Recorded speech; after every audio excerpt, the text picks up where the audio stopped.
विवाह आदि की चर्चा करके अतिशय अनुराग में डूब गए हैं। आगे के प्रसंग को प्रस्तुत करते हुए श्री स्वामी प्रियादास जी कहते हैं, चिउड़ा छिपाए काख पूछई कहा ल्याए मोको, अति सकुचाए भूमि तकै दृग भीजे हैं। चिउड़ा छिपाए काख। भगवान श्री कृष्ण श्री सुदामा जी के पांव दबाने लगे, शरीर दबाने लगे और पूछा, क्यों भैया सुदामा, भाभी ने मेरे लिए कुछ भेजा नहीं? तो श्री सुदामा जी बड़े संकोच में पड़ गए, सकुचा गए। द्वारिकाधीश कोमल कोमल खटरस चतुर्वेद भोजन प्रसाद पाने वाले, इनको रूखा सूखा चूड़ा खाने को दूंगा, ये स्नेहिल है, पा तो जाएंगे लेकिन इनके पेट में दर्द होगा और बाद में कहेंगे सुदामा ऐसा चीज खिला दिया कि मुझे बहुत कष्ट हो रहा है। इसीलिए कांख में छुपाए हैं, दबाए हुए हैं चिवड़ा को। चिवड़ा छिपाए कांख पूछे कहा ल्याए मोको। प्रभु ने पूछा, मेरे लिए क्या लाए हो? अति सकुचाए भूमि तकै दृग भीजे। अति संकोच में पड़ गए और दृग भीजे हैं, भूमि को देखने लगे, नेत्र सजल हो गया, नेत्र से अश्रु गिरने लगा। क्या लाऊं इनके लिए?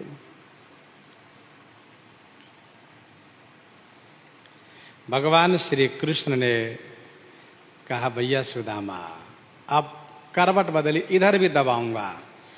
तो सुदामा जी ने कहा नहीं नहीं भैया कृष्ण, सब ठीक है, इधर कोई पीड़ा नहीं है, ठीक है। तो भगवान श्री कृष्ण ने कहा, नहीं नहीं हम तो इधर भी दबाएंगे, इधर दबाया उधर नहीं दबाएंगे तो उनको बुरा लगेगा ना, इसलिए उधर भी दबाऊंगा। तो पकड़ के उनको घुमाना चाहा तो सुदामा जी उठ के बैठ गए और अपनी उस गठरी को संभालते हुए फिर दूसरे कांख में दबा करके लेटना चाहे तो झट से भगवान श्री कृष्ण ने उसको खींच लिया। ये क्या है? खैंची लाई गांठी मुट्ठी एक मुख माझ दई, दूसरी हूँ लेत स्वाद पाई आप रिझे हैं। खैंची लाई गांठी, उस गठरी को खींच लिए, मुट्ठी एक मुख माझ दई। मुख माझ माने मुख में एक मुट्ठी ले लिए, मुट्ठी एक मुख माझ में दई। दूसरी हूं लेत, एक मुट्ठी तो फांक गए, पा गए, और दूसरी मुट्ठी को लिए भी वो भी पा गए। आप रीझे हैं, बड़े प्रसन्न हो गए। आहा, बड़ा आनंद आ गया।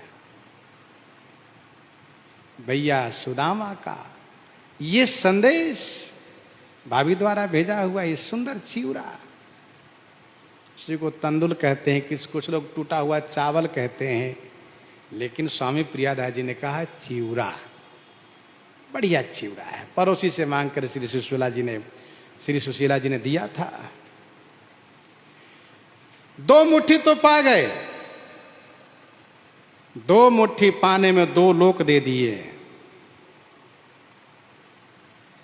अब तीसरा मुट्ठी जब लेने लगे, गायो कर रानी, श्री रुक्मिणी जी ने हाथ पकड़ लिया। क्या बात है, मित्र के संदेश को अकेले खा जाइएगा, हम लोग को नहीं दीजिएगा। गायो कर रानी सुख सानी प्यारी, वस्तु यह पावो बांटे मानो, श्री सुदामा प्रेम धीजे है। रानी श्री रुक्मिणी जी ने हाथ पकड़ लिया, गयो कर रानी। सुख सानी प्यारी वस्तु यह वस्तु सुख से सनी हुई प्यारी वस्तु है, इसको अकेले पाए जा रहे हैं।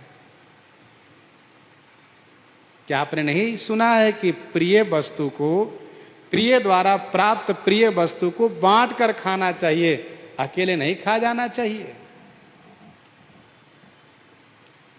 लोकोक्ति है, बांट के खइबो बैकुंठ ही जाइबो। बांट के खाने वाला बैकुंठ को जाता है, अकेले खाने वाला नरक को जाता है। वस्तुतः श्री रुक्मिणी जी ने यह कहना चाहा कि 2 मुट्ठी में 2 लोग दे दिए, अब तीसरी मुट्ठी में तीसरा लोग भी दे दीजिएगा तो आप कहां रहिएगा। क्या बात है, इतने खुश हो गए कि आप सुदामा बनने जा रहे हैं, सुदामा को आप अपने आप को बनाने जा रहे हैं। ऐसा क्यों?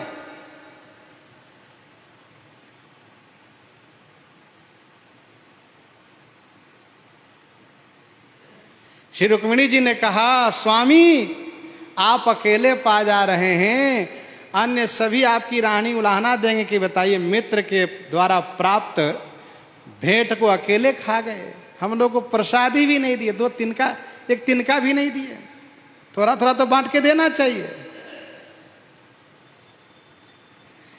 तीसरा भाव यह है, श्री रुक्मिणी जी सोच रही खाने को तो खा जा रहे हैं, कहीं इनके पेट में दर्द होगा तो, इसलिए हाथ पकड़ लिया, नहीं खाना आपको, अब दीजिए हम लोग पाएंगे। बांट के खाना चाहिए। एक बार 2 फकीर मिले, कुशल प्रश्न हुआ, पूछा क्यों साहब कैसी चल रही है? कहा साहब बहुत अच्छी चल रही है, खुदा जो देता है उसे खाता हूं, मस्ती में रहता हूं। उसने कहा तब कौन सी मस्ती है तुम्हारी, खुदा तो सबको देते हैं, कुत्ते को भी देते हैं, कुत्ता को भी जो मिलता है खा कर मस्त रहता है, कुत्ते में तुम्हारे में क्या अंतर रहा फिर? कहा अच्छा ये बताओ तुम्हारी कैसी चल रही? कहा हमारी बहुत अच्छी चल रही है, खुदा जो देता है उसको बांट के खाता हूं, मस्त रहता हूं। मतलब जो मिले उसे बांट के खाना चाहिए, अकेले नहीं खाना चाहिए।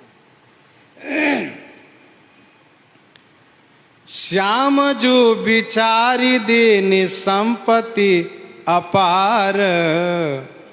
7 दिन रहने के बाद श्याम सुंदर ने यह देखा कि सुदामा जी तो निष्काम ही ने, तो कुछ चाहिए नहीं, कुछ नहीं मांग रहे हैं, कुछ नहीं चाहिए, लेकिन सुशीला जी को तो कुछ चाहिए, इसीलिए उन्होंने इनको भेजा है। विश्वकर्मा जी को बुलाया और कहा सुनो, जा करके